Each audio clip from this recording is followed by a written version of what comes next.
Hi, everybody. Wanted to jump on with our next tip. Today, I want to talk about the 5 steps of creating excellent interpersonal communication. So, number 1, be present. That means if somebody comes into your office or stops you in the hall and says, "Do you have a minute for me?"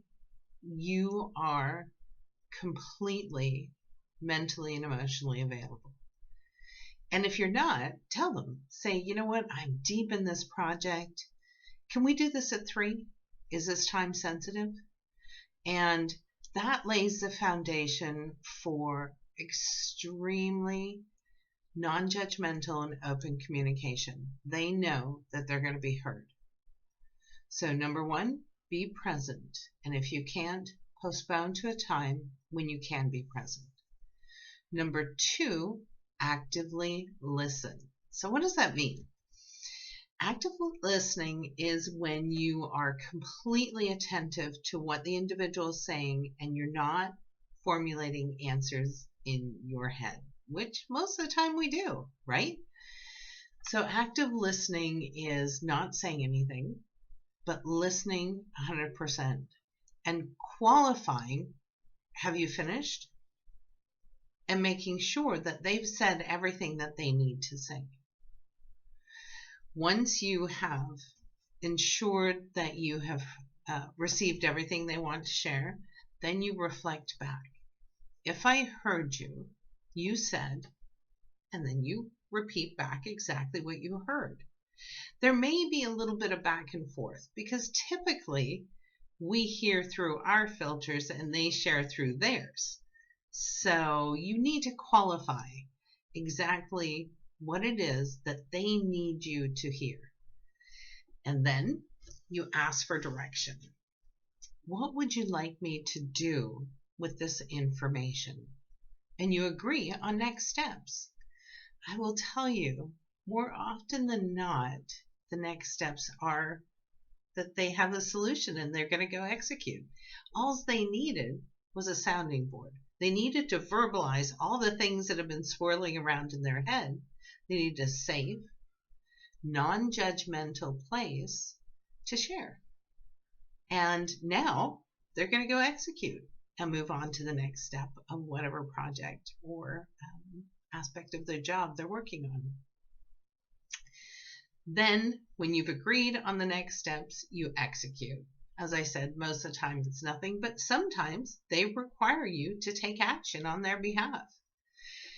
If you make a commitment, you follow through to the letter, and you're very clear with how you're going to follow through. This is so important. So if they need you to speak to somebody or to get them information, you say, "I will have this for you by Friday at 5 o'clock, and then you do it. And if you cannot do it, the moment you find out that you cannot do it, you communicate that you can't and why, and then when you're going to do this. This is critical not only for interpersonal communication, it's critical with your vendors and with your customers. So what we're talking about here is communication protocol that runs the gamut. Here's why I wanted to bring you a tip on communication. The natural result of communication is miscommunication. 100% of the time. You know the old saying, there's a car accident, 100 people see it, and there's 100 different interpretations of what just happened. So if you follow these 5 steps in every single interaction you have, I guarantee you are going to avoid so many potential issues. The other thing you're going to do is lay the foundation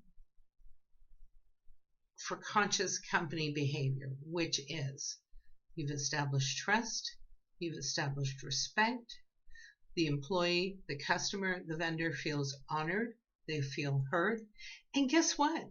They want to come do business with you again. They want to work with you. They know exactly what they're going to get in every interaction. Isn't that what you want? Isn't that how you want the world to perceive who you are? Integrity, trust, non-judgment, honesty, respect? I do. And I know that's what you want for yourself, for your teams, for your company, for everybody you interact with. So, 5 steps. Be present, actively listen, reflect back, ask for direction, then execute. Thanks for listening. Be well and be great.